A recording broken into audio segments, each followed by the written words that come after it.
tol kan, paling setengah jaman. Oke, kita langsung mulai aja Bapak-Ibu sekalian. Jadi kita efisiensi waktu nih. Siap. Oke. Nah, tema yang kita angkat kali ini adalah terkait dengan, sudah kelihatan Pak ya?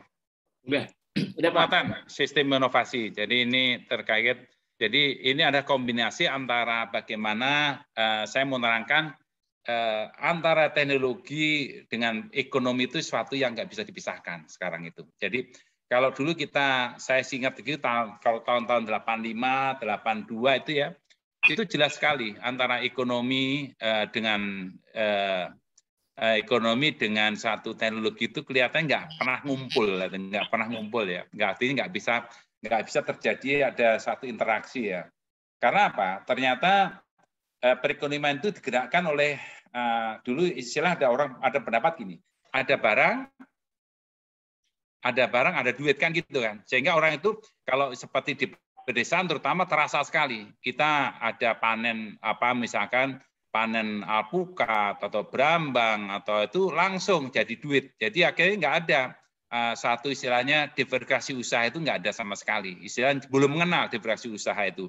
Strategi-strategi yang terkait dengan diversifikasi usaha itu tidak ada. Nah kemudian dengan kondisi yang itu sama dengan pada waktu itu kalau kita beli jagung ya jagung kita jual, bahkan ada yang namanya sistem perdagangan ijon. Jadi ijon itu sebelum dia berbuah sudah mulai dibeli oleh tengkulak desa. Itu yang akibatnya sehingga dan tengkulak juga pun nggak mau kehilangan, dia langsung begitu udah selesai langsung di delivery langsung ke pasar, ke market. Jadi nggak tahu jadinya. Nah, yang sampai menikmati itu, akhirnya menikmati adalah orang-orang yang punya teknologi. Yang saat itu adalah orang-orang luar negeri. Nah, orang luar negeri itu apa? Dia bisa mengolah dari bahan baku menjadi bahan jadi, artinya bahan jadi. Istilahnya di sini yang dikatakan oleh Pak Bibi sampai saat itu namanya ada faktor nilai tambah. Nilai tambah. Sehingga saya itu memang belum orang berpikir Pak Bibi sama zaman-zaman tahun 86 sudah memikir nilai tambah, tapi orang Indonesia nggak sampai ilmunya itu, nggak nyampe ke kita. Jadi bagaimana terjadi saat-saat itu saya ngalami sendiri itu kelihatannya nggak akan nyambung. Nah ini ya saya mau sampaikan ada suatu hal yang kelihatannya dengan sistem yang teknologi itu inovasi di bidang infrastruktur perekonomian itu berubah total. Jadi ada pengaruh yang kuat sekali terhadap perekonomian yang menurut saya itu banyak dipengaruhi oleh perkembangan teknologi. Itu banyak. Baik itu bahan baku atau bahan mentah, sehingga ada banyak kebijakan dari pemerintah yang sekarang itu melarang dia menjual bahan baku atau bahan mentah menjadi diekspor ke luar negeri. Contoh dulu kita masih mengenal pada zaman tahun-tahun 70 itu ya, itu jaya-jayanya kayu ya, itu dijual gelondongan kadang-kadang, dijual gelondongan ke luar negeri ya, sehingga itu pernah menjadi satu disoroti oleh Greenpeace ya, dia merusak lingkungan lingkungan di wilayah Kalimantan atau Sulawesi atau Jawa yang dikatakan separuh dunia, sehingga tidak masalah jadi dijual.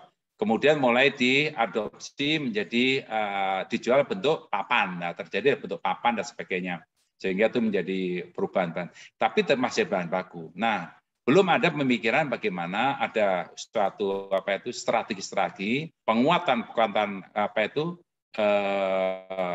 market ya untuk membuat sistem inovasi itu berkembang dengan baik. Itu yang mendasari daripada suatu kenapa penguatan simulasi itu sangat penting sekali untuk kita kembangkan. Ini yang kita tahu ya, pengetahuan singkat ini saya terangkan lagi ya, proses atau hasil kreativitas pembaruan ya, pembaruan dari perbaikan yang memberikan kegunaan manfaat nyata, komersial, bisnis, ekonomi, sosial atau budaya. Jadi ada sesuatu yang di sini inovasi itu kita harus mulai agak pemikiran agak luas saja ya. Inovasi itu bukan pada perekonomian saja, tapi juga pada sosial, ekonomi, dan budaya, hukum, dan sebagainya. Itu merambah ke sana. Dulu inovasinya, orang mikir inovasi di teknologi, tapi sekarang perkembangannya pesat sekali ya. Inovasi dijadikan suatu yang ke masalah manajemen secara keseluruhan, budaya secara keseluruhan, dan sebagainya, hukum secara keseluruhan, dan yang lainnya. Divisi suatu proses di mana inovasi dikomunikasikan. Jadi melalui suatu saluran komunikasi tertentu, dalam waktu tertentu di antara para anggota, sistem sosial, atau masyarakat. Divisi teknologi adalah kegiatan adopsi penerapan hasil inovasi secara lebih ekstensif ya, atau oleh penemunya, baik oleh pihak lain atau tujuannya. Yang ini kita mengacu sekarang Undang-Undang 18, sekarang Undang-Undang nomor berapa ya? Nggak usah 18, tapi tahun 2019 ada sudah berbarui. Pembelajaran suatu proses belajar, pendidikan pengajaran, yaitu pelatihan, pengajian, praktek evaluasi yang membawa kepada pengembangan diri dan perbaikan sikap dan perilaku tindakan sendiri. Ini saya ambil satu masih layak ya kita untuk kembangkan ya, kita terkait dengan sistem yang kita kembangkan. Bagaimana beragam inovasi itu saling keterkaitan dan efek riaknya begitu kuat ya, penguatannya berkuat. Seperti inovasi bisnis, inovasi teknologi, inovasi sosial, inovasi lainnya, baik itu manajemen terutama ya, kemudian ekonomi, inovasi hukum, inovasi sistem dan sebagainya. Yang paling banyak kita juga banyak melihat suatu inovasi itu bukan terlibat di teknologi aja, tapi juga inovasi pada tataran di macam-macam bisnis atau yang lain. Kemudian di sini ada yang tadi difusi, yaitu ya dari pembelajaran ada pengembangan lebih lanjut, artinya dari inovasi yang ada itu dikembangkan menjadi yang lebih baik lagi. Ini yang poin penting. Nah ini yang saya katakan dalam bagaimana menuju Indonesia yang dikategorikan sebagai berbasis pengetahuan. Dari penggunaan menuju pembangunan Indonesia berbasis pengetahuan ini merupakan satu yaitu Perpres ya. Yang dikatakan Perpres nomor 32 tahun 2011, kita ngambil yang dulu terkenal ke MP3I, yang sekarang dirubah lagi. Ini mandek lagi ya. Jadi ada satu inovasi, tapi kita ambil suatu hikmahnya. Bagaimana, tapi masih ranahnya, itu kita masih bisa kita kembangkan dengan baik. Inovasi mandiri, inovasi maju, inovasi adil, inovasi makmur itu yang dikatakan sebagai negara maju dan kekuatan 12 besar dunia yang dulu kita kategorikan demikian. Apa yang dikembangkan? Ekonomi berbasis ilmu pengetahuan. Jadi masyarakat berbasis pengetahuan. Itu yang dinamakan penguatan sistem inovasi. Jadi semua itu baik ekonomi bisnis atau ekonomi kemasyarakatan, ekonomi, semua itu ada berbasis pengetahuan. Tujuannya untuk mengedepankan Indonesia itu maju, adil, dan makmur. Isu-isu kontekstual itu juga bisa dikembangkan dari sistem penguatan inovasi, terutama untuk globalisasi. Jadi gampangan globalisasi itu memicu adanya satu inovasi yang cenderung berkembang pesat sekali. Kemudian juga kemajuan iptek ya, kemajuan iptek itu juga ternyata pengaruh luar biasa yang saya kategorikan biasa itu apa? Nah seperti kita ada yang kemarin itu kita batu bara itu diekspor untuk perekonomian ya, diekspor untuk bahan mentah. Sekarang akhirnya nggak boleh, kita crashing. Nah di model lagi, di crashing dibuat kecil-kecil lagi. Nah ternyata itu setelah itu nggak bisa lagi. Kita harus paling nggak diekspor nanti ke depan itu kalau bisa mungkin jadi minyak atau dan sebagainya. Itu merupakan tantangan ke depan bagaimana memanfaatkan suatu perekonomian berbasis pengetahuan, tapi disupport oleh pengetahuan yang menurut saya itu harus kita kembangkan. Pola-pola pikir ini yang harus kita lanjutkan. Kemudian juga ekonomi berbasis pengetahuan apa? Yaitu, jadi semua perekonomian itu jangan kita ekspor dalam bahan baku. Tapi bagaimana ekonomi itu bisa mengedepankan ke arah nilai tambah. Nilai tambah apa? Yaitu misalkan di sini aja, misalkan kalau kita kembangkan, contohnya yang sederhana aja. Kalau kita melihat suatu singkong ya, singkong itu dalam tanda petik, singkong dulu orang mikirnya singkong hanya keripik, identik dengan keripik kan. Nah sekarang tuh singkong bagaimana diolah ya sedikit rupa sehingga bentuk menjadi pati atau bentuk padi ya, itu kan perlu teknologi ya, pati kemudian diolah lagi menjadi bentuk yang lainnya, dan itu merupakan satu, nanti kalau dikembang nanti itu menjadi diversi usaha lagi, misalnya buat roti, buat masak-masakan lain dan sebagainya. Itu merupakan satu pengembangan. Artinya apa di sini? Ada perubahan bahan baku yang kita bisa dikembangkan lebih lanjut menjadi nilai ekonomi. Jadi berbasis pengetahuan. Di sini yang maksudnya gitu. Kemudian juga suatu perekonomian itu juga berbasis pada jaringan, jadi kolaborasi. Jadi bagaimana perekonomian yang kembangkan kolaborasi itu misalkan penciptaan pesawat terbang ya yang dikembangkan oleh dulu ada yang perkembangan, tapi ini tidak begitu lama ya seperti itu. Karena apa? Itu ada satu menurut saya ada satu kayak kendala karena jaringan yang dibangun itu biasanya kalau nggak kuat itu bisa hancur. Contohnya yang tidak hancur itu yang apa itu pembangunan pesawat yang kerjasama antara kalau nggak saya Inggris dengan Prancis yang Concorde ya, itu bagus tuh. Yang Concorde itu kolaborasi, hasil kolaborasi. Nah sekarang Indonesia juga melakukan kayak gitu. Jadi membuat pesawat terbang yang istilahnya pesawat tempur yang berbasis pada apa itu melebihi kecepatan suara yang sekarang dibangun oleh Korea. Nah, pertanyaannya kenapa Korea harus mau bekerjasama dengan Indonesia? Karena Indonesia punya kemampuan di dalam teknologi untuk membuat pesawat ya. Dengan Korea saat itu belum ada.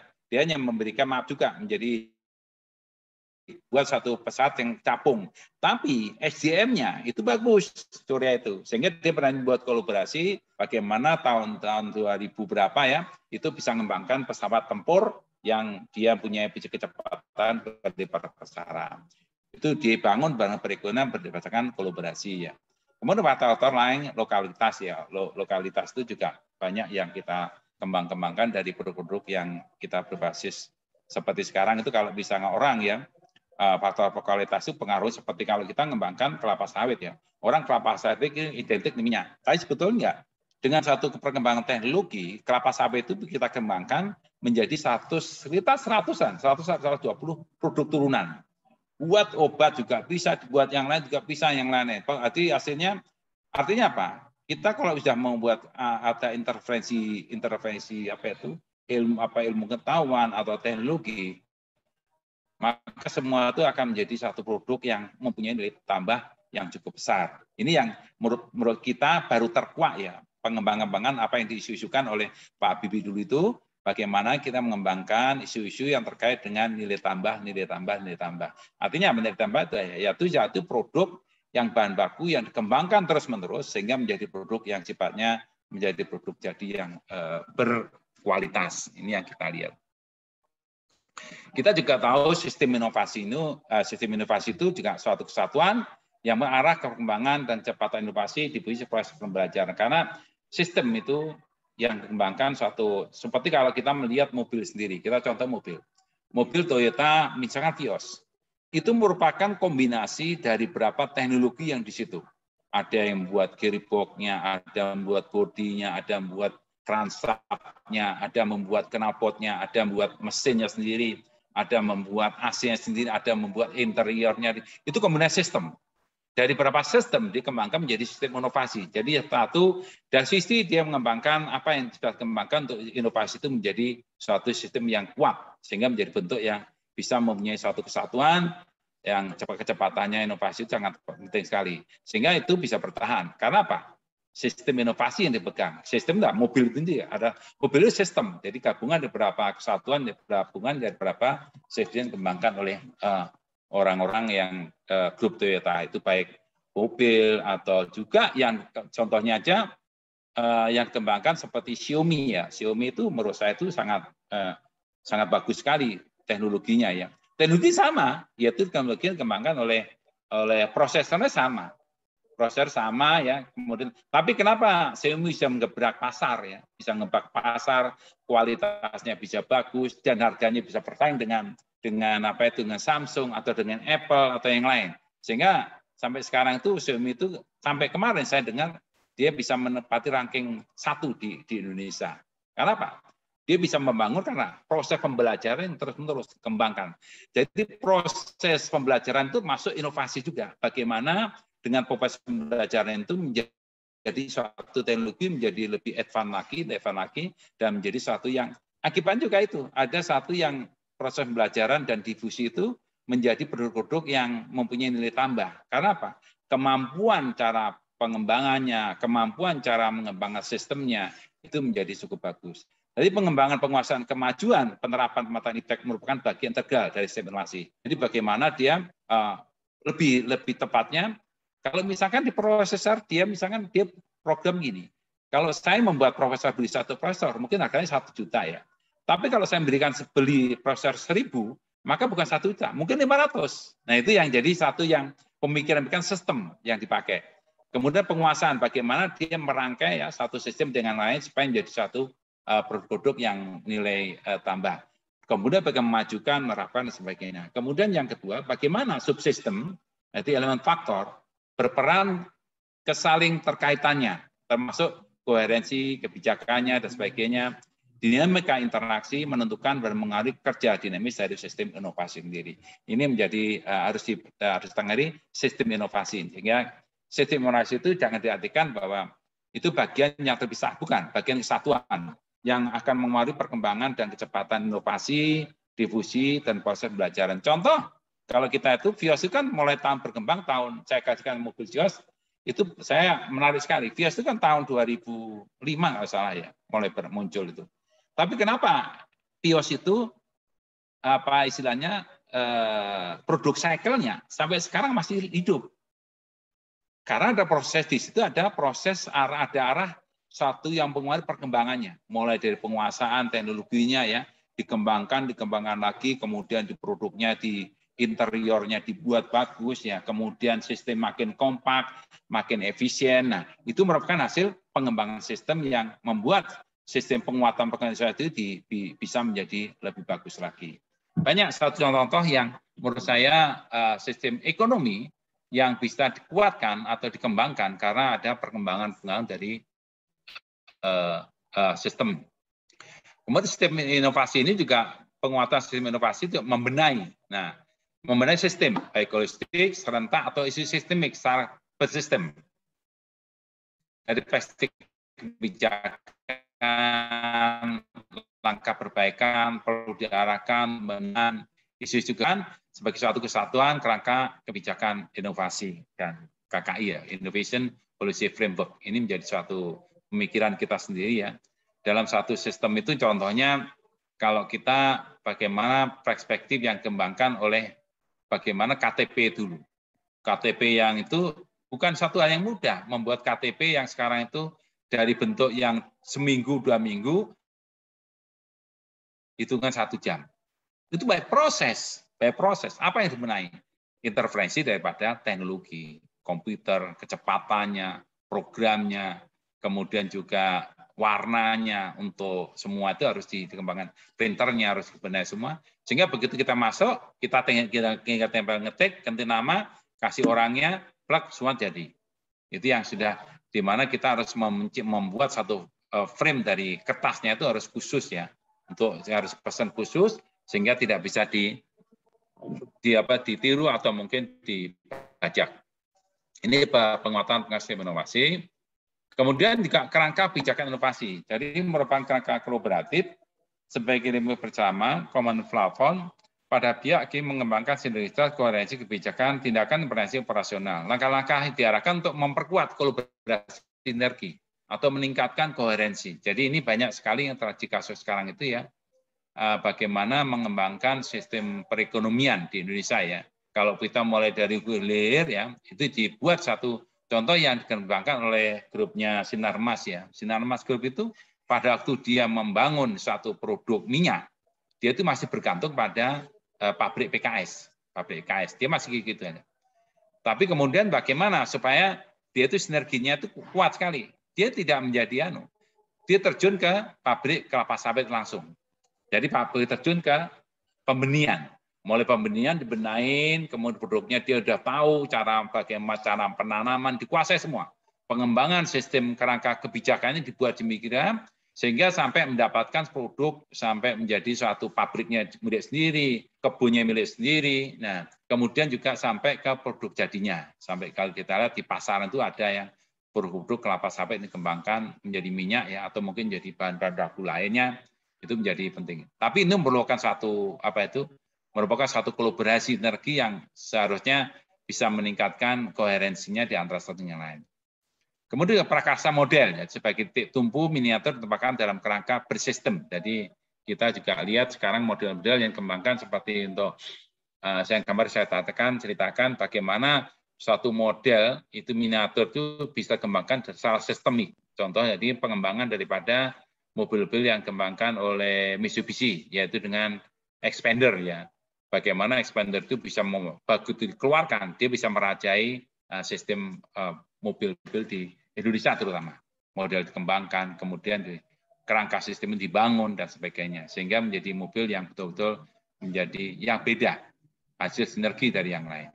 Kemudian juga para pihak tentu semakin mampu memperbaiki, menyesuaikan, mengembangkan diri untuk berkontribusi dan berpartisipasi dalam penguatan stimulasi nasional maupun pada tataran daerah. Jadi penguatan stimulasi itu bukan hanya pada tingkat daerah atau nasional, tapi juga internasional. Nanti menjadi suatu catatan sendiri ya, penguatan sendiri bagaimana memperbaiki, menyesuaikan, mengembangkan. Karena kenapa menyesuaikan? Contohnya suatu produk yang dibuat oleh McD ya. McD kalau kita lihat itu dia hanya sebagai jualan, kita lihat McD image kita apa? Roti sama daging kan ya saat itu ya. Roti, daging, kemudian dikasih sama saus ya. Itu cukup. Tapi dalam perkembangannya karena ada apa itu orang berpikir bertindak lokal, berpikir lokal, bertindak global, orang mulai mikir, loh McD itu kan bisa disesuaikan dengan penyesuaian terhadap keinginan daripada pelanggan kita. Misalkan di situ akhirnya McD ditambah dengan sayur, McD ditambah dengan rasa-rasa citra orang Indonesia. Akhirnya apa? Pesat sekali karena dia menyesuaikan apa yang diinginkan pelanggan. Jadi demand side-nya itu diprioritaskan. Bagaimana dia mengembangkan satu produk yang sedemikian rupa disesuaikan dengan kondisi lokalnya dan itu menjadi satu sistemik yang menjadi bagus sekali. Itu kan produk yang demikian. Itu yang kita contohkan demikian. Dan sekarang secara mayoritas kalau kita McD itu sudah ada bubur ya, kembangkan lagi diversifikasi usahanya. Ada bubur akan fried chicken ala McD dan sebagainya. Satu produk sistem daripada yang dikembangkan itu. Ini yang saya katakan sebagai elemen-elemen ya yang kita kembangkan terkait dengan suatu sistem baik itu semua itu ada elemen sistem yang kita permintaan dari demand, dari konsumen, permintaan akhir, produksi dan permintaan antara itu menjadi berkembang. Jadi satu produk itu yang kemarin saya ada kalau kita kriteriakan sebagai sistem manajemen inovasi itu ada manajemen berbasis pada demand, ada berbasis pada push atau push dari awalnya. Tapi ini dari kita lihat suatu sistem karena permintaan. Permintaan bisa karena juga sistem politik. Jadi ada satu keterkaitan. Contohnya sekarang itu kalau politik itu demikian. Kalau Jepang itu udah mulai sistem politik udah bagus sekali. Dia koheren dengan produk industri udah bagus sekali. Dari Jepang, maka apa yang dilakukan Jepang? Dia jual produknya.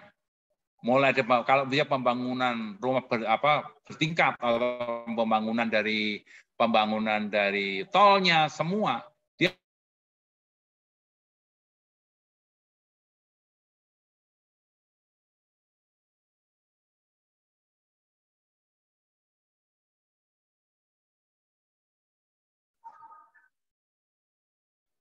hilang suaranya. Putus beliau koneksinya. Suaranya hilang. Pikir jaringan aku. Bukan kayak gitu itu. Kemudian juga sistem pendidikan dan bank yang dan pengembangan pendidikan dan pelatihan itu terus dikembangkan oleh terutama untuk misalkan untuk mengimprove satu produk yang kita lihat menjadi suatu yang menjadi bagus ya. Ini juga kalau kita dilihat sini kondisi umum dari kebijakan-kebijakan untuk framework kondisinya itu harus dikembangkan dengan baik. Baik itu kebijakan ekonomi makronya, kebijakan moneternya, kebijakan fiskalnya, kebijakan pajaknya, kebijakan. Dan ini yang sekarang dilakukan oleh Indonesia dalam kondisi COVID-19 ini, dia melakukan kebijakan apa yang harus dikembangkan ya. Mulai dari kebijakan pajak ya, kemudian dia misalkan kemarin contoh yang menarik yang terakhir itu adalah bagaimana kebijakan terkait dengan perekonomian terkait dengan mobil, ya kan? Mobil yang 1.500 ke bawah dia akan dapat insentif, ya kan? Kita lihat melakukan ya insentif sehingga dia dibebaskan untuk pajak dan sebagainya. Itu insentif. Apa Indonesia untung ada untungnya. Kebijakan itu dibuat dari kebijakan makronya dibuat oleh Departemen Pendidikan moneter disiapkan, kebijakan disiapkan, pajak dengan perdagangan disiapkan, dan persaingan disiapkan. Ini framework yang harus dibangun oleh orang-orang ahli ekonomi ya, yang dia harus membuat satu framework bagaimana perekonomian itu bisa menjadi satu inovasi. Itu menurut saya itu inovasi yang bagus sekali. Nah, kenyataan begitu. Karena apa? Orang Indonesia tahu duitnya itu di bawah bantal, bukan di duit. Pada kita dua bantal, lihat aja udah disimpan aja. Kemudian begitu ada perekonomian ini, ada tawaran yang bagus, ya bukan akhirnya bukan istilahnya apa? Orang Indonesia bukan jadi miskin, jadi kaya semua. Karena apa? Ternyata omset dari produksi mobil itu naik pesat sekali. Itu apa?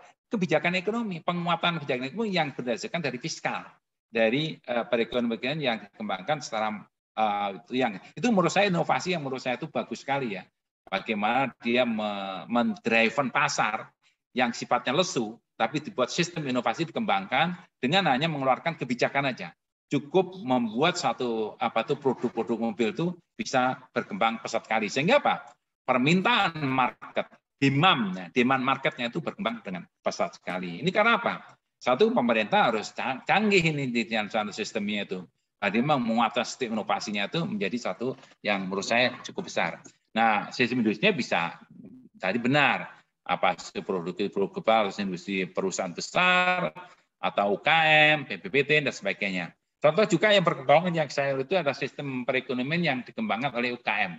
UKM lesu, tradisional, tapi dengan intervensi IT, dengan infrastruktur IT, itu menjadi bagus sekali. Sehingga orang yang berdagangan dengan tradisional sekarang dirubah jadi online semua. Apakah itu mendriven pasar? Iya, itu inovasi. Mendesain inovasi dikembangkan dengan baik. Itu, Bapak Ibu. Dari sini ada pertanyaan sebelum kita lanjutkan?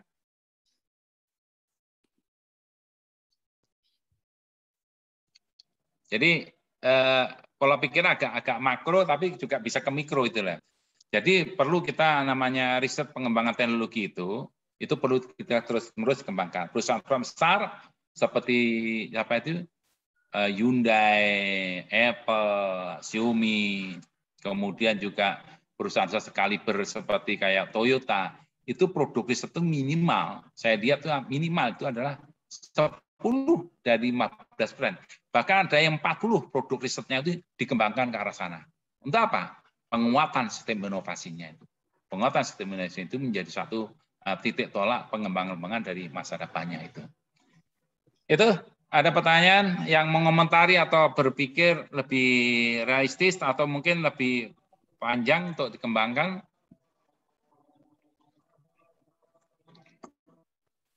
Yang memanage Prof.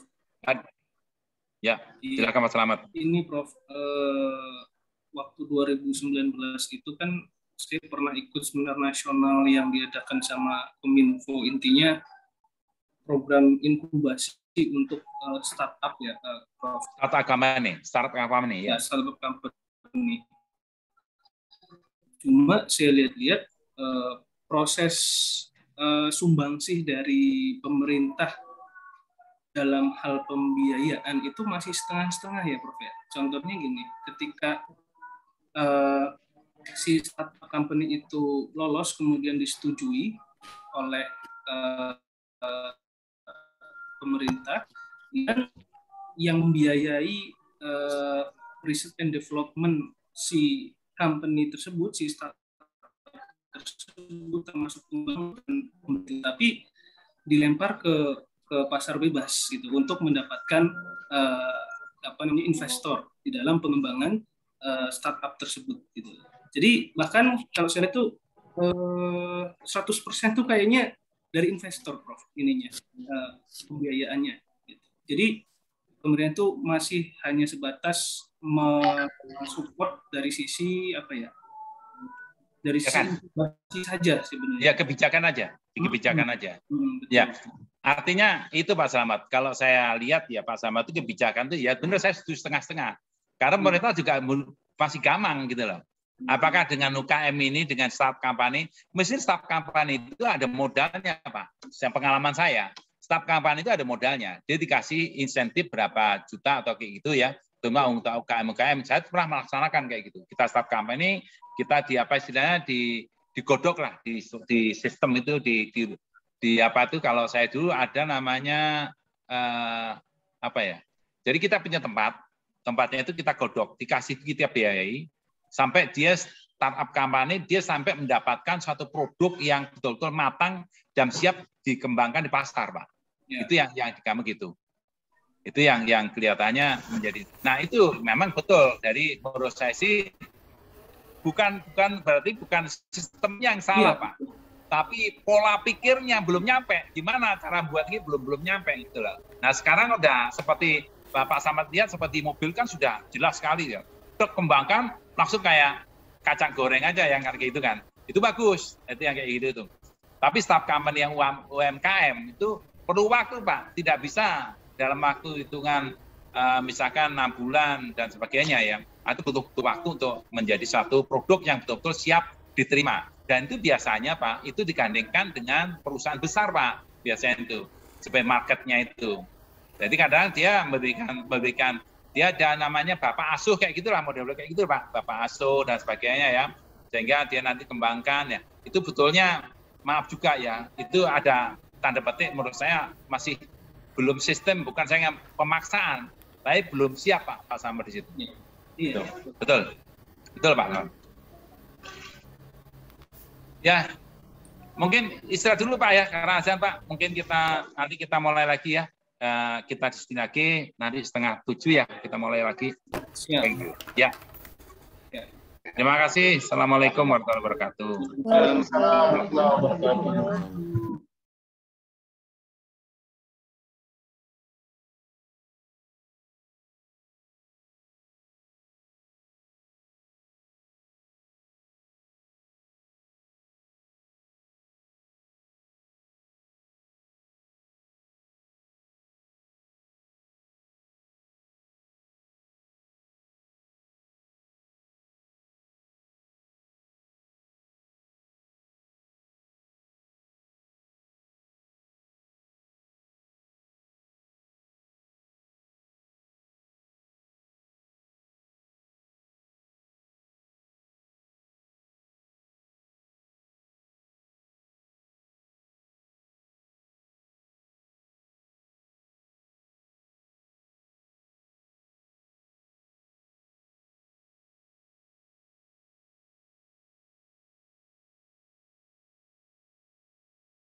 Oke, kita lanjutkan ya. Kelihatan, Pak? Kelihatan, Pak.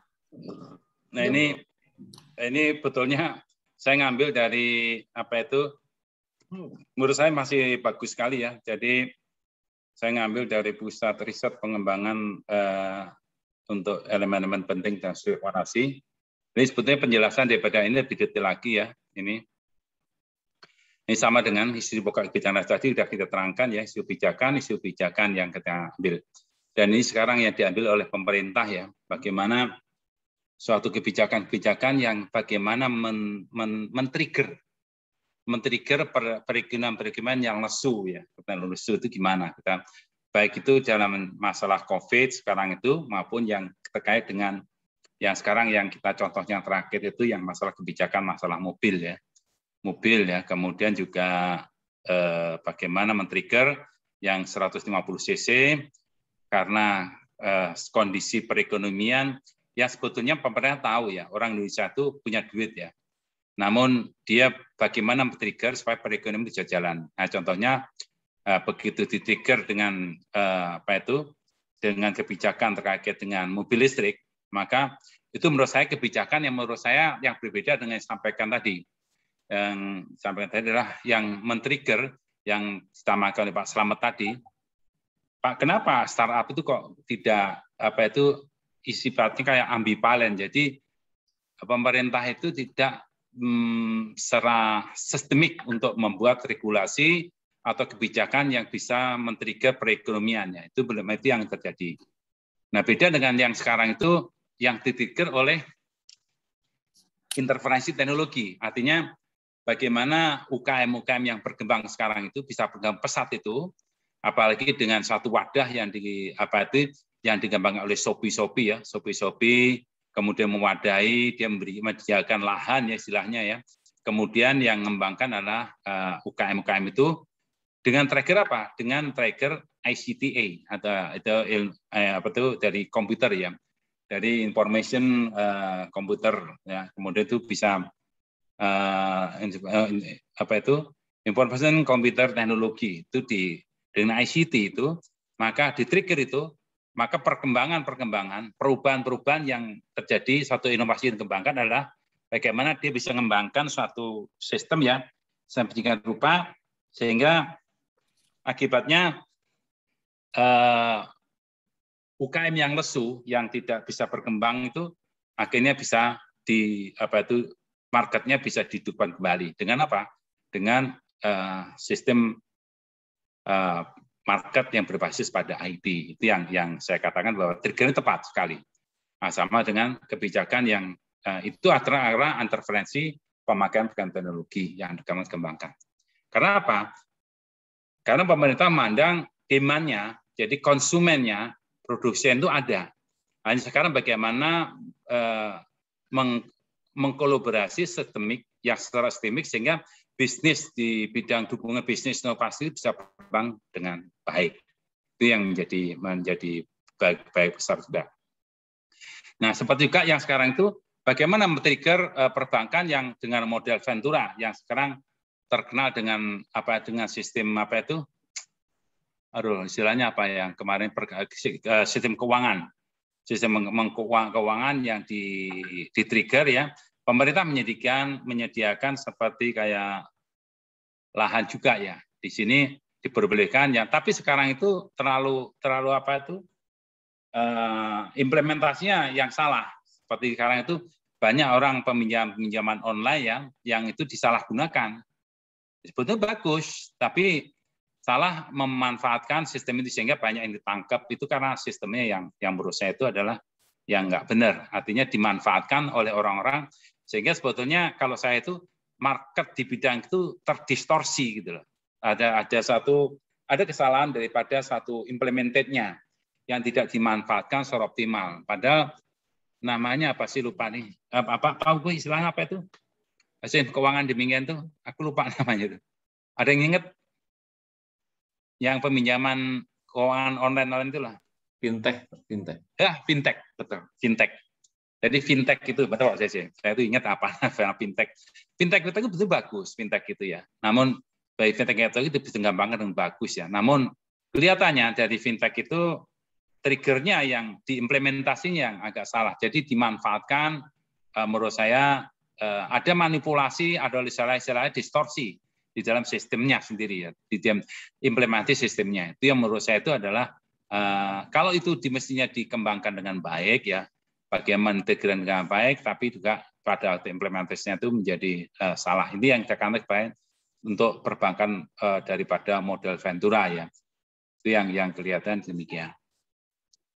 Kemudian yang kita ambil lagi, yang ini sama ya, ini saya nggak terang nanti sebetulnya ini bagaimana mendukung satu isu kebijakan yang lingkungan secara umum, tapi di sini kelembagaan yang didukung untuk serta ITEP yang absorpsi oleh industri ya, ini yang terkait dengan UKM, dengan misalnya government, kemudian juga dari yang standar norma, dukungan inovasi bisnis, dan kemudian dukungan lingkup kerangka dan sebagainya.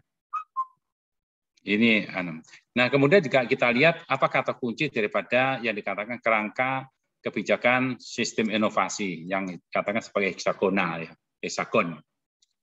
Yang penting di sini adalah kata kuncinya adalah iklim, dukungan bagi inovasi untuk berkembang. Itu penting harus diciptakan. Itu tanggung jawab siapa? Pemerintah.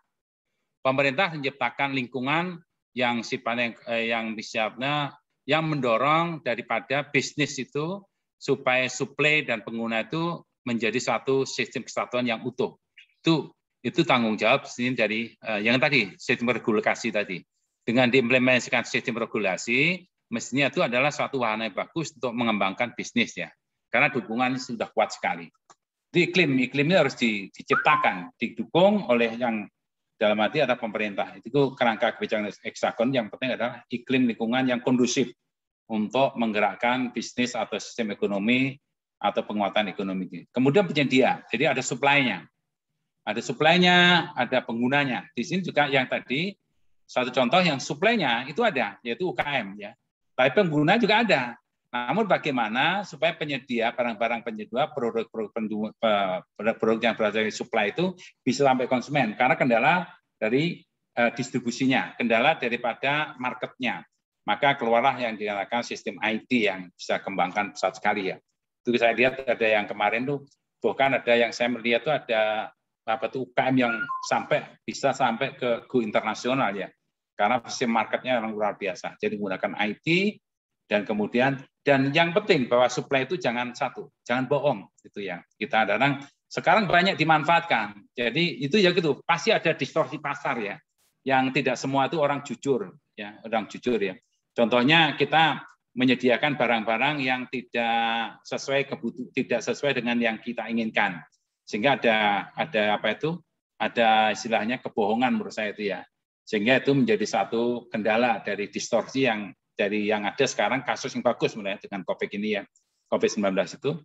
Jadi dengan adanya distorsi di supply ada implikasi yaitu ketidakpercayaan terhadap sistem yang dikembangkan secara online itu sendiri. Nah, banyak saya juga pernah terjadi dia menawarkan barang yang bagus-bagus, ternyata setelah sampai di rumah rusak dan sebagainya. Itu juga saya apa? Ada distorsi pasar di sebagian supply-nya. Adanya Pak, dari awalnya sudah tidak jujur di sini. Padahal tidak semua supply atau UKM itu tidak demikian. Tapi sebetulnya ini menjadi satu perlu pembelajaran bahwa jangan sampai kita merusak nilai market dari market supply marketingnya, dari nilai supply marketnya itu harus dipelihara ini. Jadi istilahnya kalau di dalam marketing itu nilai istilahnya ada yang menarik, saya kadang lupa nilai market marketingnya itu harus ada.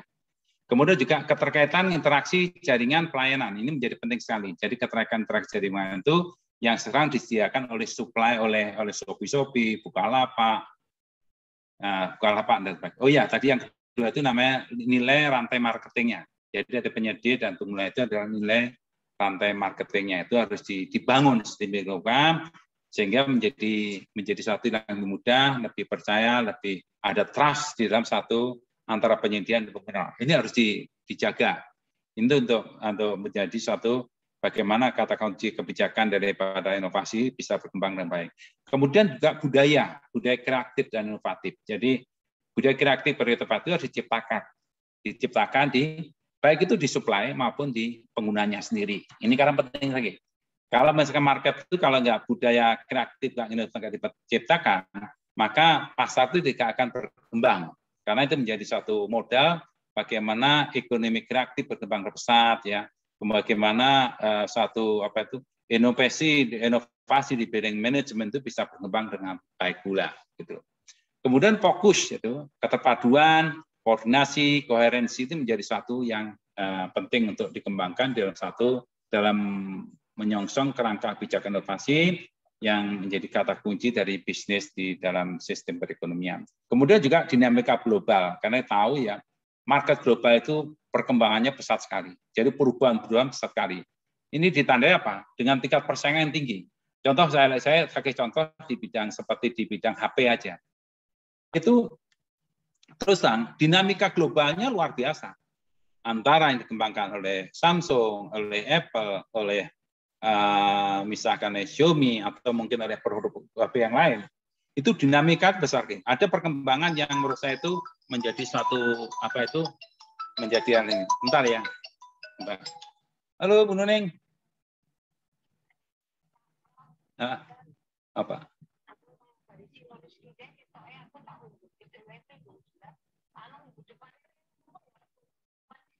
Iso, kan minggu depan memang. Minggu depan. Tanggal 27. 27.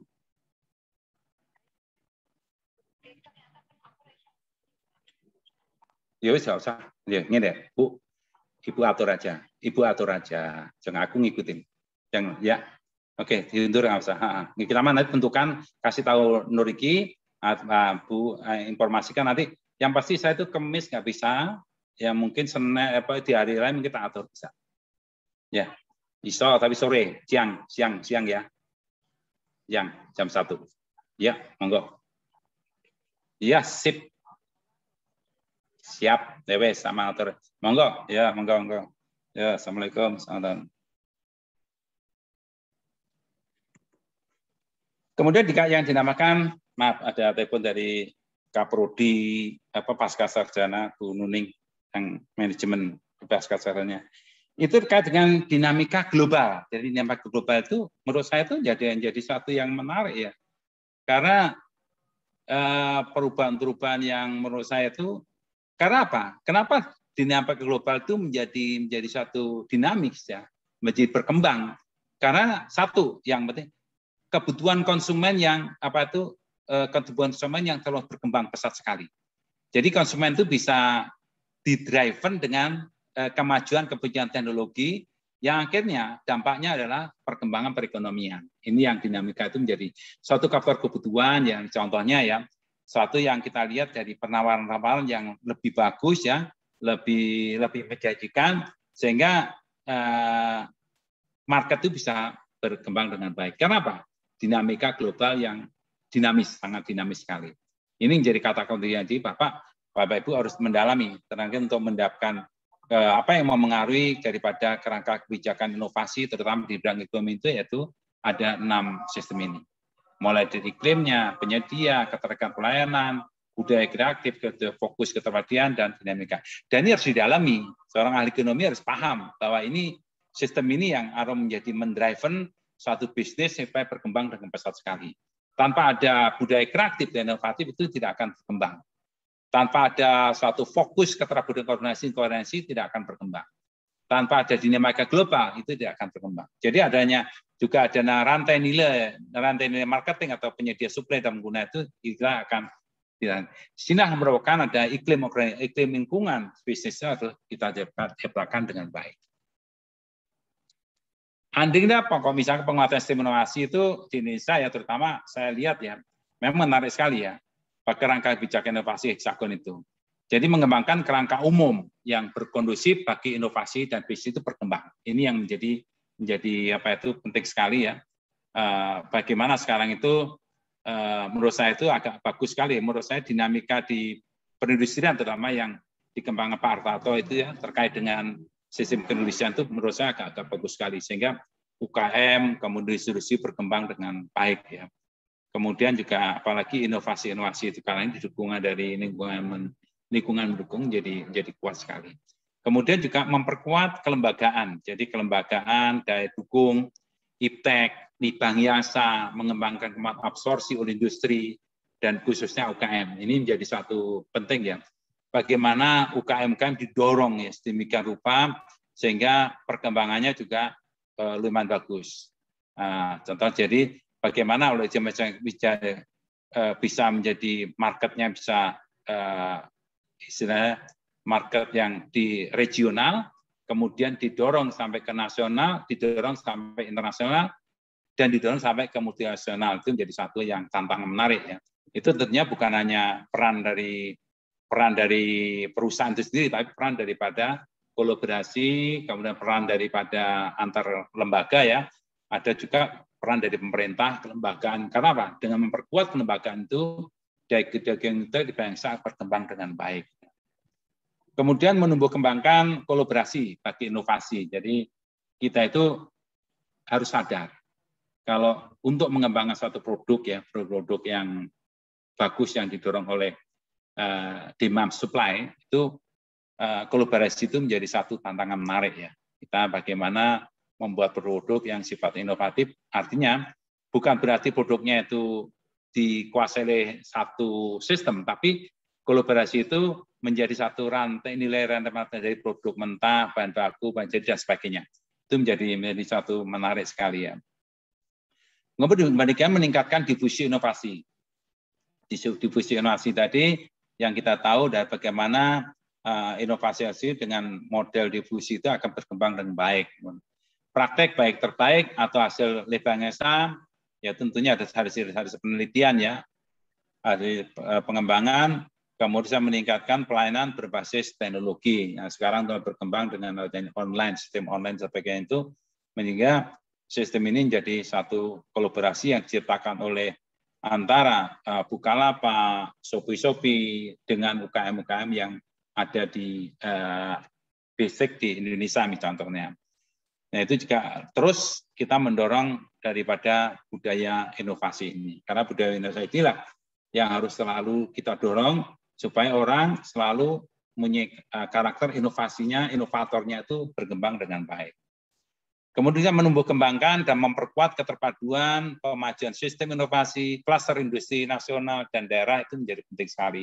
Ini terlihat misalkan kalau Bapak Ibu melihat seperti ada klaster-klaster kreatif, klaster inovasi ya, yang berkembang di tingkat nasional. Contohnya adalah di Bandung misalkan, ya produk kreatif Bandung itu sangat bagus sekali ya. Dia manusia yang inovasi ya, inovatif menurut saya itu juga. Sama dengan Pekalongan dengan batiknya, kemudian Jogja dengan dengan produk-produk batik juga, kemudian juga dengan produk-produk lokalnya, kemudian Bali dengan produk yang diversifikasi usaha yang banyak dikembangkan, itu menjadi satu yang istilahnya kota-kota yang menurut saya paling kreatif dan inovatif ya di dalam Indonesia sendiri. Ini hanya di Pulau Jawa, Bali ya, tapi saya belum melihat di luar Pulau Jawa. Nah, kemudian juga penyelarasan dengan perkembangan global. Artinya apa? Kita selaraskan dengan market global. Apa yang dibutuhkan global itulah yang kita isi untuk sistemnya itu. Ini kerangka inovasi yang menurut saya itu harus didalami oleh seorang ahli ekonomi ya. Menurut saya itu menjadi penting sekali. Ada kebijakan penelitian, inovasi, pengabdian dan kerjasama mulai tahun ini yang kita lihat. Saya lihat ini saya contoh di yang dikembangkan oleh supply, riset yang dikembangkan oleh Kemenristek dulu, yaitu pusat unggulan riset. Yaitu pusat unggulan riset itu yang sekarang itu mulai banyak digalakkan, hampir semua perguruan tinggi selalu punya pusat unggulan risetnya. Kalau IBB dengan pertaniannya ya misalkan ya, kemudian ITS dengan apanya, pusat inovasi dan komersialisasi juga mulai dikembangkan. Jadi ada pusat inovasi yang sebenarnya hasil diproduksi dari unggulan riset. Kemudian juga ada yang pelimpahan digitalisasi itu menjadi satu produk yang bisa menjadi produk yang menjanjikan ya. Contoh banyak yang saya lihat banyak lagi produk inovasi yang bisa menghasilkan. Terutama di luar negeri ya, di luar negeri itu antara produk hasil digitalisasi itu merupakan produk daripada pemesanan dari produk dari swasta ya. Kemudian kerjasama ini mencoba dikembangkan dengan itu yang lain dan data yang lain. Mungkin roadmap yang dibangun itu contoh-contoh yang bisa kita kembangkan. Strategi flagship program subprogram ini yang kita lihat Pro Poor, Pro Job, Pro Grow, Pro Environment, dan Pro Innovation yang kita harus dikembangkan. Ini kalau kita lihat ini strategi penguatan sistem inovasi itu saya buat kerangka yang menurut saya itu contoh yang mendasar di Indonesia saja. Jadi supaya paling pemahaman ini menjadi suatu penting sekali Bapak. Apa sih sebetulnya sistem strategi yang prakasa, strategi penguatan sistem inovasi yang dikembangkan di Indonesia. Seperti contoh penguasaan sistem inovasi daerah. Jadi sistem penguatan sistem inovasi daerah ini sebagaimana untuk memperkuat pilar-pilar bagi penumbuh kembangan kreatif inovasi di tingkat daerah, di mana penguatan sistem inovasi daerah merupakan bagian integral dalam penguatan sistem nasional. Jadi merupakan dari pasif sistem nasional. Karena kita tahu ada produk unggulan di daerah misalnya. Seperti kita lihat produk unggulan daerah itu seperti kalau meskipun belum jadi ya, tapi menjadi satu menarik ya. Itu seperti produk jagung yang di daerah Sulawesi, di mana itu yang terkenal dengan produk jagungnya ya, yang sekarang menjadi pengekspor terbesar di Indonesia ya, ke luar negeri ya, itu produk jagung. Jadi dia punya satu sistem inovasi yang pilar-pilar penumbuh kembang keinovasian, ya di mana dia bisa mengembangkan produk inovasi mulai dari bagaimana membuat satu produk jagung itu per hektarnya menjadi tingkat yang menjanjikan dari tonase 1 ke tonase 2 itu menjadi satu contoh yang misalkan inovasi ya.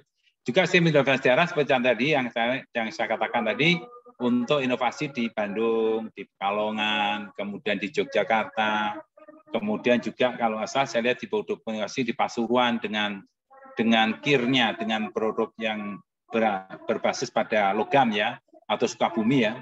Kemudian pengembangan klaster industri. Nanti seperti tadi, sebagaimana untuk mengembangkan potensi kolektif terbaik di kewilayahan dan meningkatkan daya saing industri. Yang tadi yang kalau industri itu yang saya sebut tadi, yaitu Pasuruan atau Sukabumi yang terkenal dengan produk yang bisa menghasilkan produk inovasi K3, K1, K1 bukan K1 asli, K2 atau K3 atau K4 ya. Itu menjadi satu yang menarik untuk kita kaji ya. Pengembangan klaster industri. Kemudian juga kita kembangkan sekarang itu pengembangan jaringan inovasi sebagaimana membangun keterkaitan kemitraan antar faktor terutama serta mendinamisasikan area pengetahuan, inovasi, diskusi dan pembelajaran yang terus-menerus ya. Jadi pengembangan yang kita lihat biasanya ini ke UKM, banyak dikembangkan ke UKM. Seperti suatu daerah seperti Cipaduyut ya. Dulu ada hanya satu sepatu aja, tapi karena dia adanya satu kemitraan, adanya satu aliran pengetahuan inovasi yang didifusikan ke yang tetangga-tangganya, sehingga produk inovasi berkembang dengan pesat, sehingga terkenal kalau misalnya Cipaduyut ada produk sepatu ya. Contoh itu aja yang menarik sekali ya. Seperti juga yaitu pengembangan jaringan inovasi. Kemudian pengembangan technopreneurs ya. Sebagaimana modernisasi bisnis dari ekonomi sosial setelah mengembangkan budaya inovasi. Jadi bagaimana suatu daerah mengembangkan inovasi ya, dia berbasis inovasi ini berkembangkan terus-menerus sehingga bisnis yaitu bisnis yang modern ya. Sekarang itu banyak yang kita lihat banyak produk inovasi yang kembangkan UKM ya contohnya itu. Kemudian penguatan pilar-pilar tematik, jadi sebagaimana memperbaiki elemen yang penguatan sistem yang bersifat tematik dan kontekstual. Ini kelihatannya menurut Indonesia belum berhasil ya, karena tematik sini adalah berbasis satu produk aja ya. Itu kelihatannya belum berhasil karena dia bagaimana menguatkan sistem itu menjadi kontekstual, itu menjadi penting sekali. Dari sini ada pertanyaan Bapak Ibu sekalian? Prof, sedikit. Ya Pak Cece, silakan Pak Cece. Bu Nanda dulu Prof, saya lagi ajan suaranya agak keganggu. Oke, Bu Nanda, silakan Bu Nanda. Nanti saya tutup dulu supaya kita. Ya, Bu Nanda. Terima kasih Prof dan Pak JJ. Ya, izin Prof mau bertanya. Ya, silakan Bu Nanda. Terkait materi yang Prof sampaikan dan implementasi yang ada di lapangan, yaitu Shopee yang tadi Prof katakan berkembang menjadikan marketplace ya Prof ya, yang bersaing ya, marketplace. Nah, Shopee itu kan berinovasi dengan membuat jasa pengiriman sendiri ya Prof ya, yaitu Shopee Express. Di mana sebelumnya Shopee itu hanya bekerjasama dengan jasa ekspedisi yang ada seperti JNT, JNE, Ninja Express, dan lain-lain. Nah, apakah inovasi Shopee dalam jasa pengiriman akan membuat terjadi monopoli ya, Prof? Karena dan pertanyaannya apakah diperbolehkan dalam berinovasi yang mengakibatkan monopoli? Nah, karena saya juga pelanggan Shopee kan juga memberikan imbalan bagi toko yang menggunakan jasa Shopee Express ketika mengirimkan produknya ke konsumen. Bukankah sekarang zaman kolaborasi ya, Prof ya? Seperti yang Prof sampaikan. Nah, bagaimana perspektif Prof terkait permasalahan ini dikaitkan dengan materi hari ini? Terima kasih, Prof. Ya, oke, Bu. Shopee itu Shopee kelihatannya apa bukan masih anu ya? Dia udah membuat dia tuh udah membuat istilahnya gini, Bu Nanda. Apakah dia jasa pengiriman tidak menggunakan yang lain ya? Kelihatannya masih yang. Iya, terutama kan saya juga pengguna Shopee ya, Prof ya. Sekarang tuh Shopee itu lebih ke arah kayak kita tuh konsumennya kayak monopoli gitu, Prof. Karena kalau kita nih, kebetulan saya juga punya toko ya, suka di toko di Shopee itu, kita tuh kalau pakai jasa Shopee Express itu kita ada imbalannya gitu, Prof, ke Shopee. Oh, oke. Berarti inovasi, Bu. Itu inovasi dikembangkan oleh Shopee, Bu. Jadi karena mungkin. Tapi dia pas sebelum check out itu kita tidak boleh milih pengiriman, Prof. Ketika sudah check out boleh kita misalnya nggak mau Shopee Express mah lama misalnya, kita mau JNT saja. Nah, terkait itu kan bisa juga monopoli ya, Prof ya. Yang dulunya Shopee Express Shopee itu hanya marketplace saja, tapi sekarang dia mengembangkan Shopee Express gitu, Prof. Ya, itu merupakan gini, Bu. Kalau ada satu istilahnya yang tadi dari awal, yang saya katakan sebagai grupnya Sinarmas ya. Saya ngembangkan dia untuk kelapa sawit. Pada awalnya dia hanya membuat pabrik yang menghasilkan minyak aja. Ya kan, Bu? Tapi ternyata sekarang itu dia membuat holding, Bu. Tapi mungkin holding di sini tanda petik ya. Holding seperti kalau Shopee dikembangkan Shopee Express, itu holding daripada Shopee Express-nya. Meskipun manajemen, menurut saya manajemen bukan manajemen satu payung, Bu. Mungkin manajemen itu adalah dia beda perusahaan tapi memanfaatkan daripada Shopee-nya sendiri. Meskipun dia adalah bagian dari Shopee gitu loh. Mungkin itu ya. Itu karena apa? Mungkin Shopee memandang kalau menggunakan suatu perusahaan lain seperti JNP atau yang lain, satu mungkin lama ya, mungkin kedua atau mungkin ada kendala misalkan barangnya tidak aman dan sebagainya. Itu menjaga itu aja mungkin di situ ya. Tapi perusahaan dari Shopee kalau dia mengembangkan Shopee Express itu bagian inovasi daripada Shopee sendiri. Kolaborasi itu kalau misalkan dia banyak menguntungkan. Kadang-kadang kolaborasi itu penting ya. Tapi kalau kolaborasi itu kalau nggak menguntungkan, biasa dilepas. Sama saya itu pengembangan saya ada pernah baca ya, itu pengembangan pesawat tempur pesawat terbang dikembangkan oleh antara Jepang dengan Amerika. Berjalan 1-2 tahun, tapi ketika tahun diputus, Bu, karena memandang bahwa itu tidak menguntungkan kolaborasi itu. Nah, kolaborasi yang gitu itu yang kita pakai. Kalau kolaborasi menguntungkan, maka dia akan survive. Tapi memandang Shopee itu kalau mungkin dia mengembangkan suatu Shopee Express ya, artinya dia mulai merambah ke wahana kalau di satu sisi Shopee itu adalah marketplace ya, di satu sisi dia mengembangkan ke arah pengiriman, Bu. Itu inovasi dari Shopee sendiri gitu lah. Nah, pertanyaannya, apakah yang dikirimkan, yang dibuat oleh Shopee Express itu apakah profesional atau tidak? Itu menjadi pilihan nanti. Apakah itu akan diminati oleh konsumen? Nah, itulah. Nah, dengan apa? Dengan menawarkan satu jasa seperti Ibu ditawarkan, oke Ibu pakai Shopee Express ada diskon. Nah, itu yang dikatakan demikian. Sama dengan seperti yang sekarang gini, yang kita lihat satu pengembangan, contohnya sekarang Gojek Pay ya, yang itu kan juga mengembangkan dia tuh.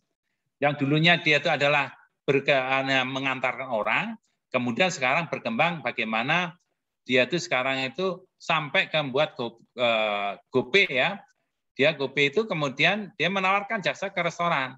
Nah, restoran untuk ngambil dia, maka dia harus memberikan diskon kan. Karena apa? Diskon ternyata saya pelajari gini.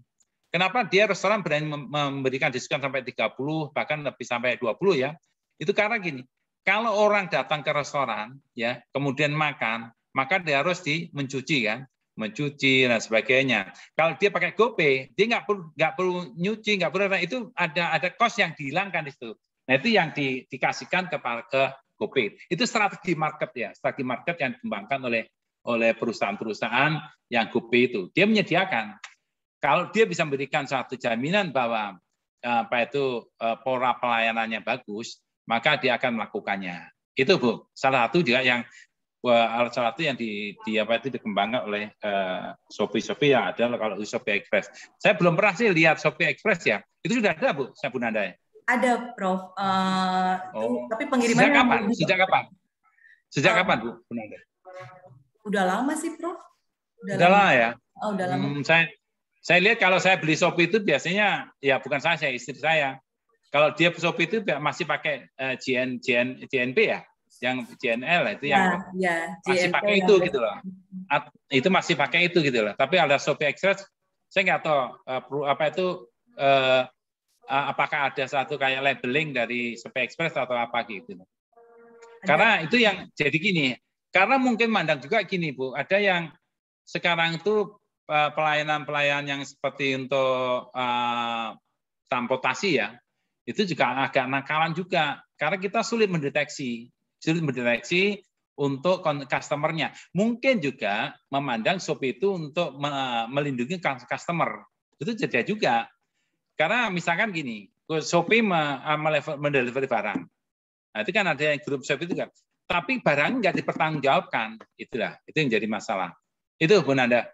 Terima kasih Prof, jawabannya luar biasa, bagus sekali Prof. Yeah. Mau rubah mindset saya, ternyata memang benar bukan monopoli, tapi malah memperbaiki kualitas produknya ya Prof. Kualitasnya, jadi memperbaiki kualitasnya. Jadi seperti kalau saya komplain ya ke Shopee, Shopee Express-nya, dia bisa, Shopee-nya berani tanggung jawab. Kalau digunakan orang lain, saya pernah tanya, karena ada perkejadian yang kita terima tuh kurang bagus.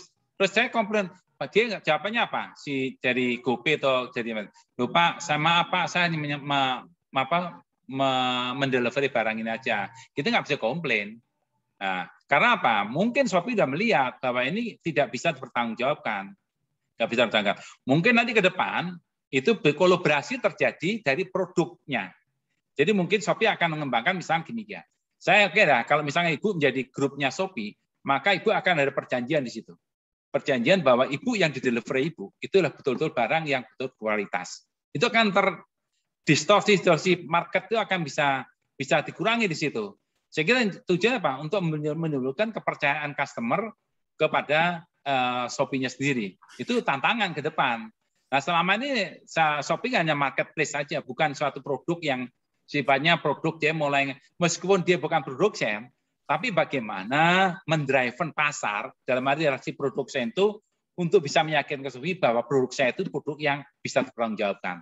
Sekarang itu ada produk yang tidak bisa bertanggungjawabkan. Begitu delivery, kita nggak bisa komplain. Saya pernah komplain kayak gitu tuh. Oh, maaf Pak, saya nggak bisa, saya hanya delivery aja Pak. Ini saya mau misalnya packing aja lah. Itu kan nggak bisa dipertanggungjawabkan. Artinya itu salah satunya untuk meningkatkan kualitas daripada Shopee sendiri. Supaya nama Shopee tidak jelek. Ya, itu yang lain mungkin. Silakan. Ya, silakan Pak Muhammad Tito. Ya, terima kasih Prof. Jadi sangat menarik sekali Prof terkait dengan bisnis-bisnis online tersebut. Ya, selain mereka bagus marketingnya, juga mereka juga kayak Shopee, Tokopedia tuh rata-rata juga menggunakan tenaga kerja asing, Prof. Kayak Tokopedia pakai TKA, Prof. Tenaga kerja asing juga dia. Tokopedia, tenaga kerja asing. Ya, di Tokopedia, Shopee mungkin dengan adanya pengalaman dari warga negara asing mungkin membuat inovasi-inovasi yang sangat bagus untuk Shopee dan Tokopedia. Mungkin di UMKM juga bisa, UMKM kita ada bisnis-bisnis lokal kita yang wirausaha yang dalam negeri bisa mencontoh itu juga, Prof. Terima kasih. Ya itu benar. Jadi kalau kita sebetulnya gimana ya, yang satu itu untuk sistem yang tadi yang seperti inovasi dalam masalah budaya inovasi dan sebagainya itu sekarang harus melekat kalau mau bisa menjadi berkembang, itu yang untuk itu. Maka dengan cara apa ya, dia harus membuat satu mulai dari menurut saya harus menjadi satu perusahaan yang betul-betul trust ya. Itu mengarah ke sana. Kalau nggak akan ditinggalkan pelanggan. Karena stakeholder itu melihat itu. Apakah nanti ke depan akan gini? Apakah saya akan milih Bukalapak, Tokopedia atau Shopee gitu. Itu untuk itu kalau misalkan dia Shopee hanya diem aja, tidak membuat satu inovasi, Tokopedia nggak membuat inovasi, kemudian Bukalapak inovasi, itu akan menjadi satu akan jadi market dia sendiri akan terdistorsi. Itu menjadi suatu yang menarik untuk kita kaji. Ya, mungkin yang lain, Prof. Ya, silakan Pak JJ. Ya, maaf tadi terpotong. Terkait dengan kebijakan keuangan kan kalau bicara realisasi sekarang semenjak ada fintech itu banyak muncul pinjol salah satunya Prof-nya. Lalu juga belakangan ini adanya robot trading yang sedang in banget di masa pandemi ini karena dia akan memberikan nilai yang cukup besar dari sisi investasi. Nah, lalu pertanyaan terkait kebijakan itu untuk robot trading ini kan ada arah-arah ke money game, Prof. Nah, sejauh mana kebijakan pemerintah ini terkait dengan ini juga kan bagian dari inovasi sebetulnya. Ya, tapi betul. Sejauh mana pemerintah mengukur robot trading yang gimana, Pak? Yang saya belum paham robot trading. Jadi robot trading ini bagian dari di delivery-nya atau yang diproduksinya? Bagian dari saham, Prof. Oh, saham. Ya. Oke, bagian dari saham. Ya, tapi dia menggunakan robot begitu, tapi regulasinya ini belum disahkan. Ya. Itu, Prof. Makasih. Ya, itu yang kita lihat yang kalau nggak salah bayarnya sampai 6 juta, Pak ya, Pak JJ ya. 9, Prof. Untuk apa? 9 juta, Prof. Oh, naik lagi. Paling minimal 6 juta itu. Nah, sekarang naik ya, naik lagi ya. Sehingga orang sampai jalan kemana-mana ya, jalan kemana naik itu kan ya. Itu yang menurut saya itu adalah menarik ya, inovasi yang luar biasa. Menurut saya itu dulu orang kalau membuat main saham ya, dia harus nongkrong di TV dulu. Ya kan dulu nongkrong di TV atau di komputer, dia melihat perkembangan. Nah, baru dia dijual atau beli atau enggak kayak gitu ya. Nah, sekarang memang ada software yang luar biasa. Ini merupakan suatu inovasi. Dia hanya jalan-jalan, tidur, kemudian uangnya naik. Kan gitu. Jalan, tidur, uang naik gitu. Itu memang ada yang dibuat ya, robot trading itu merupakan satu yang menurut saya software yang harus dibeli ya. Saya nggak tahu nanti misalnya saya kemarin ada orang yang investasi 12 juta, ini duit saya naik nih, naik lagi gitu. Itu menarik. Tapi permasalahannya robot trading itu kan berlaku sampai berapa tahun, Pak? Apa bulanan? Karena apa? Karena software itu juga yang lain juga berkembang pesat sekali, Pak. Ya kan? Jadi software dia bisa menebak enggak? Jadi misalkan nanti dia investasi sini, apa betul itu lebih canggih enggak? Nah, mungkin yang dirugikan juga akan mikir lagi ya. Saya mau buat satu yang lebih canggih lagi. Itu yang tadi budaya inovasi udah mulai terbangun di sini betulnya dengan sistem ini. Itu yang menurut saya itu nggak apa-apa. Itu merupakan bagian dari inovasi. Itu bagian daripada inovasi di bidang sistem perekonomian, di mana teknologi merupakan bagian dari sistem. Itu yang penting lah, bagian dari sistem. Dan itu harus terinovasi terus-menerus sehingga menjadi suatu yang artinya apa? Nanti ke depannya itu yang dinamakan satu yang kita katakan sebagai artificial intelligence itu, Pak. Artificial intelligence itu dia diam aja udah. Itu sudah ada di robot trading itu adalah bagian pada artificial intelligence. Dia naruh uang, dia diam, diolah sama robot trading. Itu karena apa? Di situ ada artificial intelligence-nya, ada big datanya, Pak. Syaratnya ada. Kuncinya tadi 3, big data, kemudian ada IoT-nya, Internet of Things-nya, ada satunya di big data. Itu mainkan.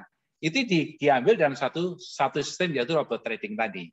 Itu menarik emang. Tapi permasalahannya kan sistem data itu apakah bisa ke depan tuh berlaku akurasinya berapa gitu loh. Itu yang pertanyaan saya. Saya juga menarik itu loh.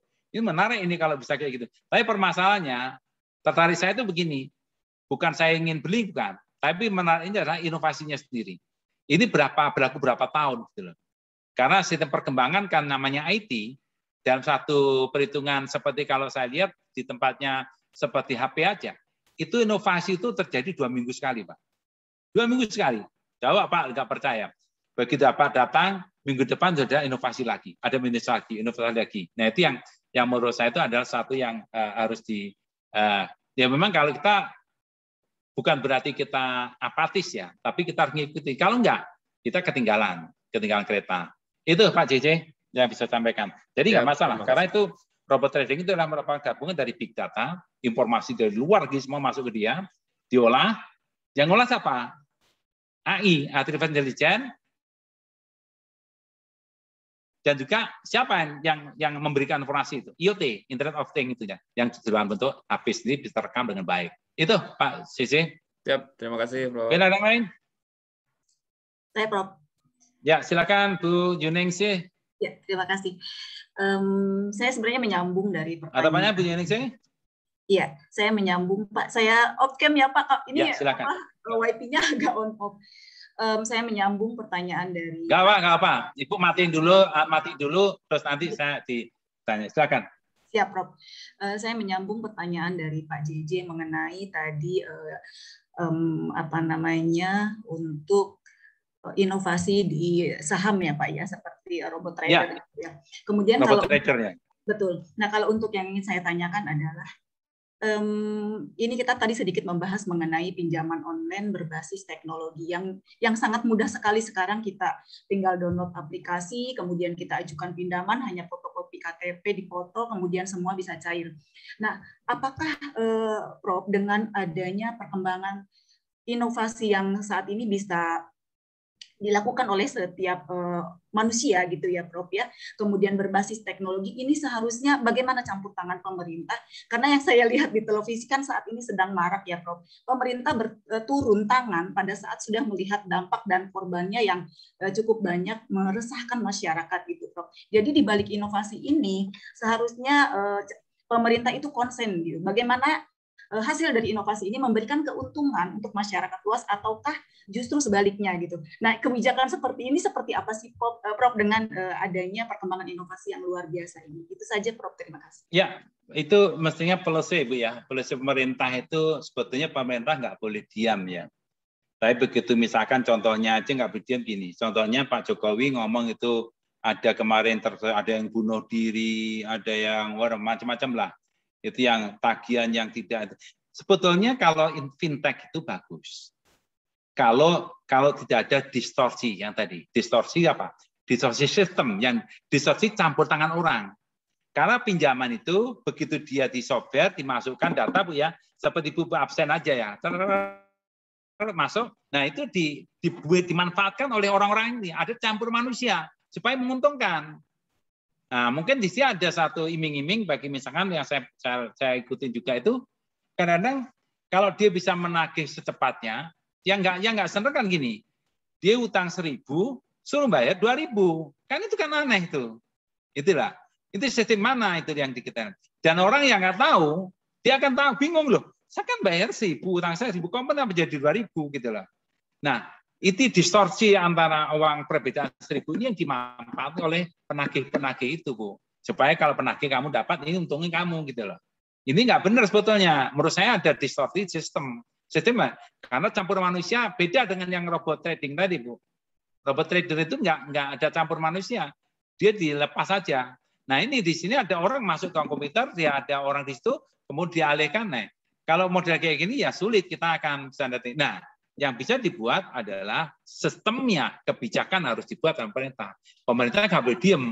Ada aturan-aturan yang harus dilakukan sehingga begitu terdeteksi itu, misalnya dari dari OJK itu harus ada gitu loh. Kalau itu misalnya nggak terdaftar di OJK, ya di stop lah, harus tahu. Karena finalisasi harus untuk menghukumnya ada, meskipun itu akan masuk ke ranah polisi, tapi OJK sebagai pengawas jasa keuangan Dia harus paham benar gitu loh.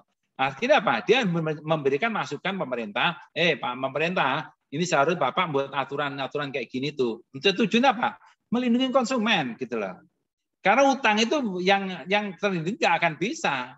Itu akan seperti maaf juga, kasarnya kayak rentenir kan, kayak gitu. Jadi rentenir akhirnya. Itu akhirnya nggak fair. Kalau bisa pinjam ya oke lah. Kalau misalnya dia kalau pinjam 1 bulan seperti disamakan dengan perbankan, oke lah. Atau naik sedikit nggak masalah lah. Tapi bukan jangan berkali lipat gitu loh. Itu menyengsarakan ya. Apalagi kita orang Indonesia ya. Masa kita tega menghancurkan orang Indonesia sendiri gitu loh. Indonesia. Itu yang saya. Itu Bu Yeningsih. Baik. Terima kasih Prof. Ya. Tapi pinjol itu ada ikutan serta TKA juga tuh, Prof. Iya. Iya. Itu orang asing ya? Iya, Prof. Ya itu yang saya masalah itu gitu Pak. Jadi inovasi juga tuh, Prof. Inovasi, tapi inovasi distorsi itu Pak. Distorsi yang saya nggak suka itu. Jadi menyengsarakan orang kayak gitu. Itu yang saya lihat kayak gitu. Oke, saya nggak ada tambah lagi. Kalau enggak saya lanjutkan sebentar ya. Ini yang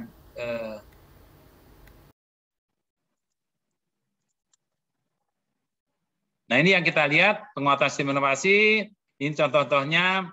Jadi kalau membuat satu inisiatif ya, mulai klaster industri, visi dan misi pembangunannya, kemudian kerangka umum kelembagaannya, kemudian kita matrik untuk kerangka kebijakan inovasi yang tadi saya tanyakan tadi.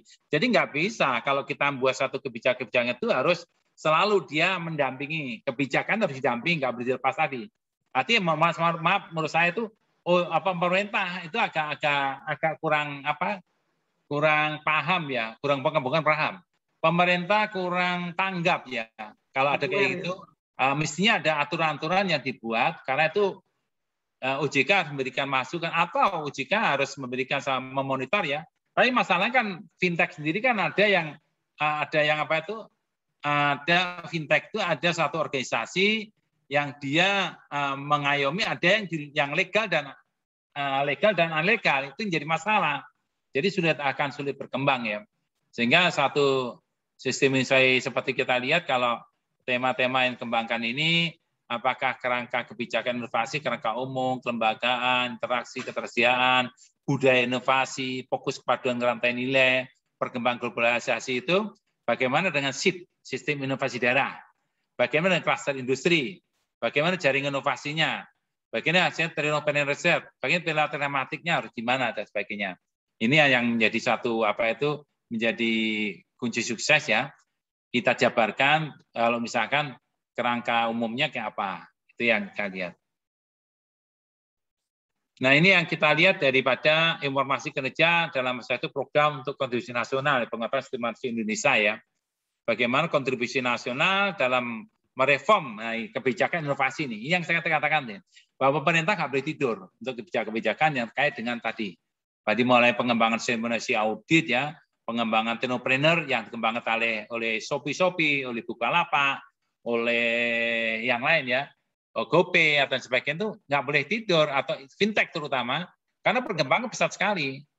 Nah ini yang kita lihat harus dibuat sehingga dampak yang sifatnya negatif itu bisa dieliminir ya. Dampaknya harus positif. Ada outcome-nya, dampaknya bagaimana. Itu yang menjadi suatu penting untuk kita kaji bersama. Ini yang kita lihat. Nah, inovasi modern, sumber perkembangan ekonomi ini menjadi menarik sekali ya. Bagaimana perbaikan bisnis terkait dengan 3 pilar ini. 3 pilar ini adalah yang terkait misalkan perbaikan bisnis yang ada. Nah, itu yang tadi yang ceritakan Bu Nanda tadi, yang dikaitkan, oh Pak itu dari Shopee itu kok menjadi buka satu Shopee Express. Ini perbaikan sistem yang ada, existing. Kemudian juga bisa dikatakan sebagai pengembangan bisnis baru yang menurut dia bagus gitu. Atau investasi di luar yang sekarang banyak sekali. Menarik. Sebetulnya kayak Gojek itu yang dulu kan hampir 7 miliar, 7 triliun ya. Itu investasi itu dari luar. Sekarang tuh saya baru baca ya ada beberapa investasi. Ternyata konglomerat kita itu masuk ke sistem kayak gitu. Karena apa? Itu menjadi menjanjikan gitu loh. masuk investasi ke Bukalapak, investasi ke Shopee, investasi ke misalkan ke yang lainnya. Itu menarik karena dia daripada uang itu menjadi mandek ya diinvestasikan ke situ, sehingga ada satu saham-saham yang masuk demikian. Di sini kalau kita lihat, kalau Bapak melihat ya bagaimana model sumber pengembangan ekonomi itu bisa paham di sini. Bagaimana rantai nilai inovasi dan diversitas itu dikembangkan. Bagaimana rantai nilai produksi itu mulai dari saing yang lebih tinggi, ROI-nya yang lebih tinggi, investasi untuk inovasinya. Jadi ini penyedia dari jasa pengembangan bisnisnya itu bisa berkembang menjadi bagus, yaitu termasuk tadi disampaikan oleh yang startup yang ditanyakan oleh Pak Slamet ya, inkubasi bisnis berbasis teknologi itu menjadi cepat baik bagus ya.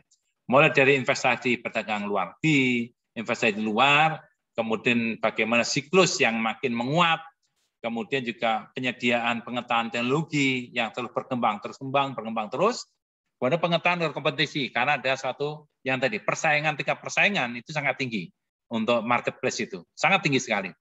Kemudian keterkaitan atau pembelajaran termasuk di Dayangsa. Jadi bagaimana suatu seperti kalian lihat marketplace atau produknya itu selalu dia menekan penelitian-penelitian yang bisa mendongkrak daripada faktor keunggulannya itu sendiri. Jadi ini terjadi satu menurut saya antara rantai nilai dan distribusi atau rantai nilai dan produksi ada satu interaksi yang keterkaitannya yang terus berkembang.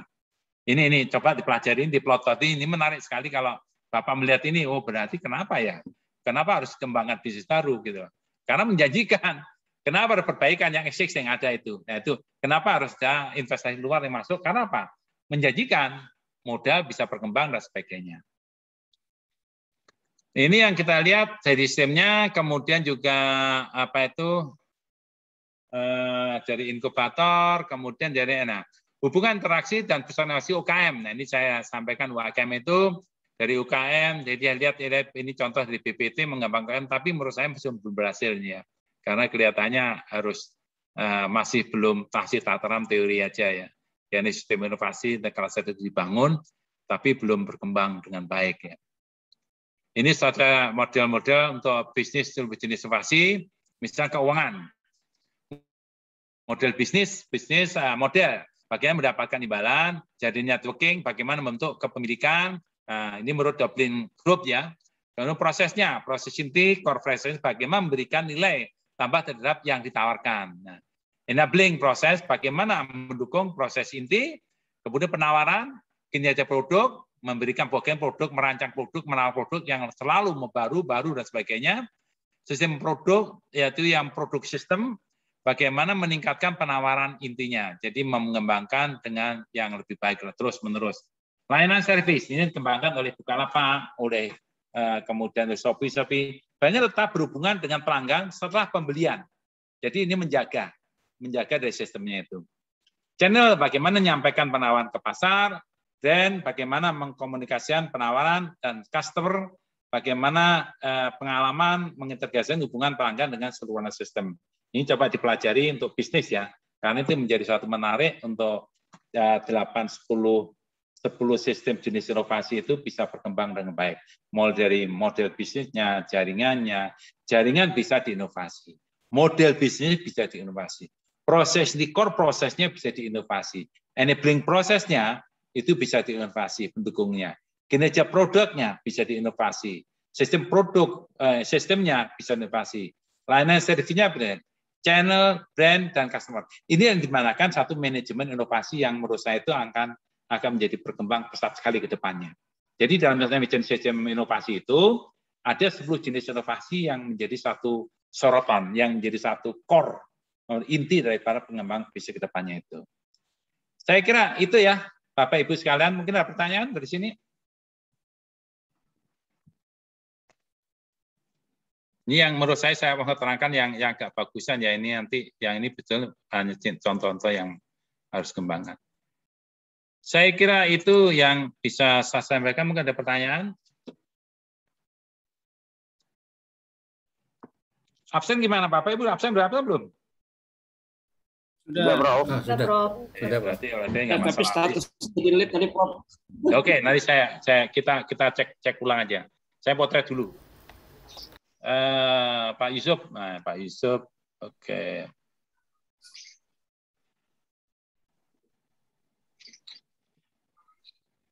Oke, kita cek ke tempatnya. Sebentar, saya exit dulu. Saya mulai keluarin dulu. Kemudian saya masuk ke LMS.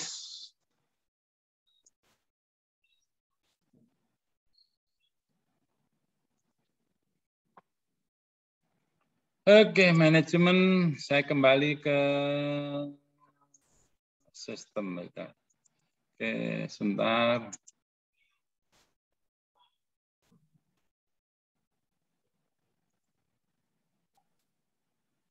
Bisa lihat, Pak? Belum? Tadi saya buka. Bisa lihat? Belum. Udah? Bisa. Oke, coba saya Ya. Oke, ini penguatan simulasi.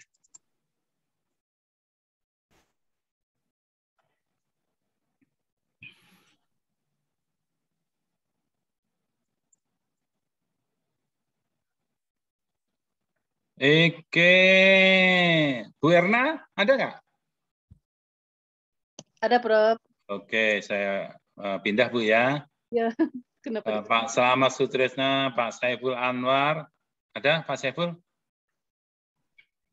Pak Saiful? Ada, Prof. Ada tadi. Untung nggak saya pindah, Pak Saiful. Iya, ada, Prof. Pak Imam Rosadi, ada? Pak Imam Rosadi, kemana beliau itu? Hadir, Prof. Ya, Prof. Oh, hadir, Pak Imam. Terus kemudian Pak Muhammad itu ada, Pak Zizi ada, saya pindah Pak Zizi ya. Ya, terima kasih, Prof. Pak Bunanda ada, Pak Juningsih, Pak Juningsih ada, Pak Arif ada. Ada. Pak Arif ada. Terus Pak Hermansyah ada. Nah, Pak Yusuf Iskandar ada tadi ya, saya lihat ya. Pak Yusuf? Ada, Prof. Ada. Oke, belum absen Pak Yusuf ya? Atau masih kesulitan absen Pak Yusuf? Tadi sih udah present, Prof. Tapi nggak masuk dia lagi. Udah nggak masalah. Pak Seril ada, kemudian Pak Riza ada. Oke, saya save ya. Saya save juga. Jadi udah. Oke, Bapak Ibu sekalian, terima kasih atas perhatiannya. Pak, Ya, saya ya. mau tanya ini. Silakan. Silakan. Ada gambar di presentasi. Saya lihat faktor-faktor lokasi. Ya. Saya kurang tahu itu. Bentar, mana? Sebentar, saya cari dulu. Ini.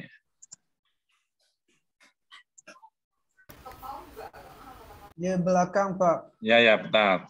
Ini ada, saya harus cek dulu. Ini saya tutup dulu. Kalau saya baru ingat, Pak, share screen. Bentar, ini harus saya cek lagi nih.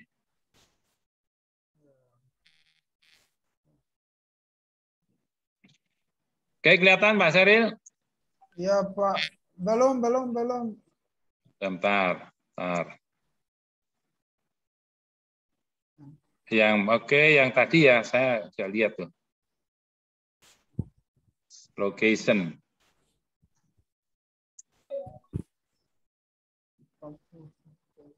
Yang mana Pak Seril? Pak, belum ini. Oh, belum. Ya. Masih. Ya. Share screen. Udah kelihatan? Ya, di belakang lagi, Pak. Belakang. Belakang lagi. Terus? Ya, terus, Pak. Ini? Bukan belakang. Ini depan, Pak. Ya. Oh, depan. Nah, depan lah. Oke, depan. Oke, depan. Terus ini? Enggak, Pak. Yang tentang atau Mr. Seril bisa share. Yang dimaksud yang ini? Ya, ini. Oke.